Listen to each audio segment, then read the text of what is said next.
Artlist.io.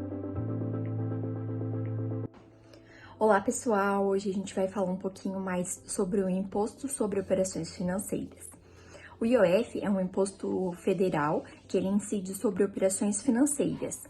O seu objetivo é a regulação do mercado financeiro e também gerar receita para o governo. A sua origem remonta ao período imperial, mas a sua configuração atual foi estabelecida pela Constituição de 1988. Ele é utilizado como instrumento de política financeira, se adaptando às necessidades financeiras do país.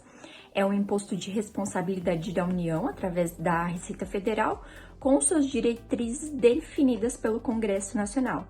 Então, em síntese, o IOF, ele vem ali como uma balança, né, da política monetária do país, com uma função regulatória, né, do mercado financeiro, para arrecadação também de fundos para a União.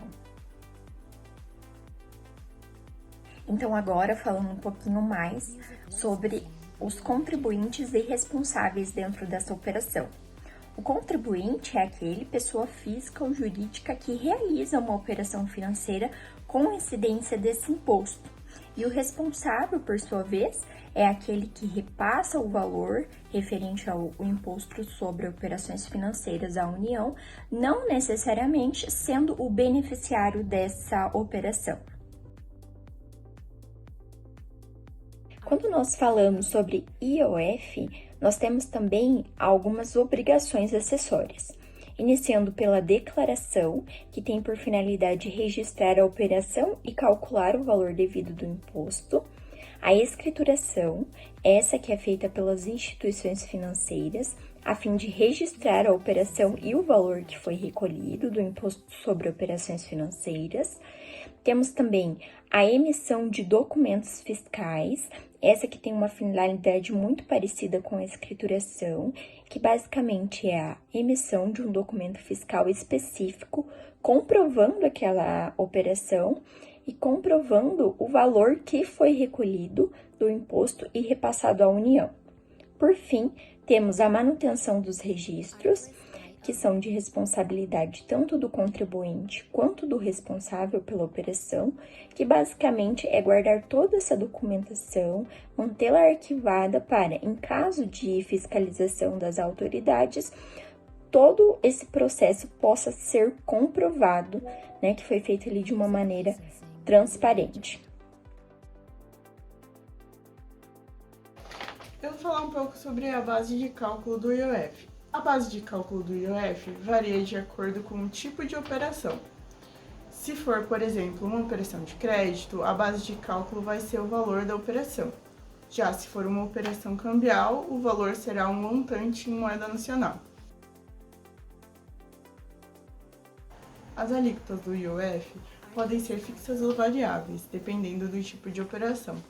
Existem alíquotas específicas para cada natureza da operação, como empréstimos, seguros, operações cambiais, vão ser diferentes para cada uma delas.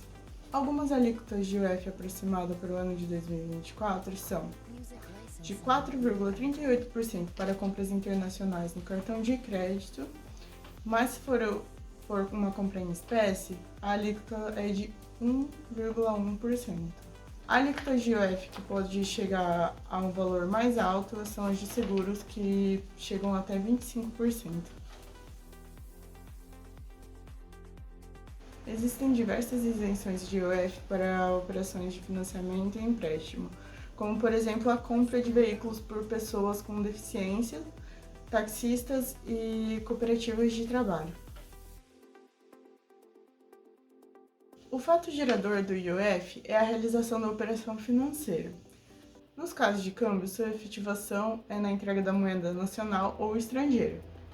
Quanto aos seguros, é na entrega da apólice de seguro. Nas operações de crédito, é na hora da entrega total ou parcial do crédito. O período de apuração do IOF pode ser diário, como em operações de câmbio, ou ocorrer no momento do fato gerador, O cálculo do IOF pode depender do tipo de operação, sendo necessário aplicar a alíquota correspondente sobre a base de cálculo. Em operações de crédito, geralmente o IOF é calculado sobre o valor das operações, sendo cobrado no momento da contratação de crédito. A alíquota varia de acordo com o tipo de operação e o prazo do financiamento.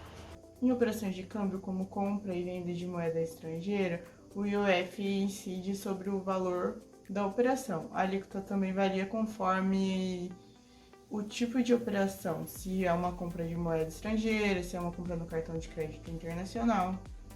Nos casos de seguro, o IOF incide sobre o valor do prêmio contratado. A alíquota também pode variar de acordo com o tipo de seguro.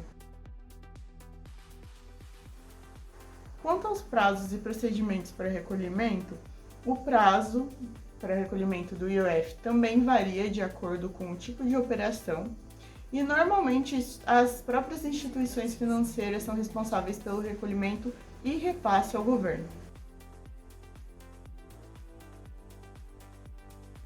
Então, eu vou falar um pouquinho sobre a Lei 5.143, que regulamenta, que estabelece, na verdade, as bases para a aplicação do Imposto sobre Operações Financeiras, que seria o IOF, né? Ela nos dá as bases de cálculo para cada tipo de operação que o IOF pode ser aplicado, seriam eles operações de crédito, operações de seguros, de câmbio e também operações sobre valores mobiliários. Ele também estabelece as alíquotas que vão ser aplicadas para cada tipo dessas operações, né? Também contando com os prazos de cada operação, o tipo e também se essa operação tem alguma especificidade. Ele também fala sobre algumas isenções ou reduções, né, que seriam em casos de crédito rural, né, podem ter essas isenções, ou em operações de câmbio e exportação, que também podem ter essas reduções ou isenções. Eu vou falar um pouquinho sobre a jurisprudência relacionada ao Imposto sobre Operações Financeiras, que seria o IOF. Ela pode variar de acordo com as decisões judiciais, em alguns casos específicos, mas os mais comumente abordados são a isenção ou a redução das alíquotas, né? Decisões judiciais podem abordar questões relacionadas à aplicação de isenções fiscais ou a redução de alíquotas do IOF em determinadas situações, como operações financeiras bem específicas ou para certo tipo de contribuintes. Também a interpretação de dispositivos legais, a jurisprudência também pode se concentrar esclarecendo questões sobre a aplicação da lei em situações mais específicas. Como ele é uma ferramenta que pode ser utilizada pelo governo para regular o fluxo de recursos da economia, ele pode afetar algumas atividades econômicas ali, como o câmbio e o comércio exterior, né? Influenciando as transações comerciais internacionais e afetando a entrada e a saída de moeda estrangeira, por exemplo, que vai impactar diretamente nas exportações e importações de um país. Também no financiamento, créditos, né? O aumento das taxas do IOF sobre essa modalidade pode encarecer o crédito e acabar desestimulando o consumo e o investimento. Por isso, também pode desacelerar a economia. Os investimentos financeiros, as taxas podem alterar o comportamento dos investidores, incentivando ou também desestimulando determinadas modalidades de investimento, como ações, títulos públicos e fundos de investimento.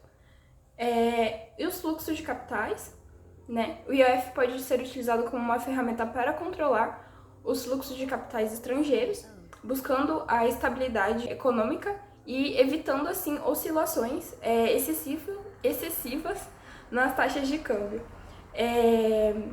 Em resumo, as mudanças da taxa na taxa de IOF podem ter efeitos significativos sobre diversas áreas econômicas, dependendo da política adotada pelos governos e as condições de mercado. E como o IOF impactaria, né, socialmente? Ele, por si só, né, ele já é um imposto, então a gente consegue arrecadar recursos, gerar receitas, né, para que sejam investidos em várias áreas, né, públicas, né, como saúde, educação, segurança. Então, isso por si só já é bastante importante.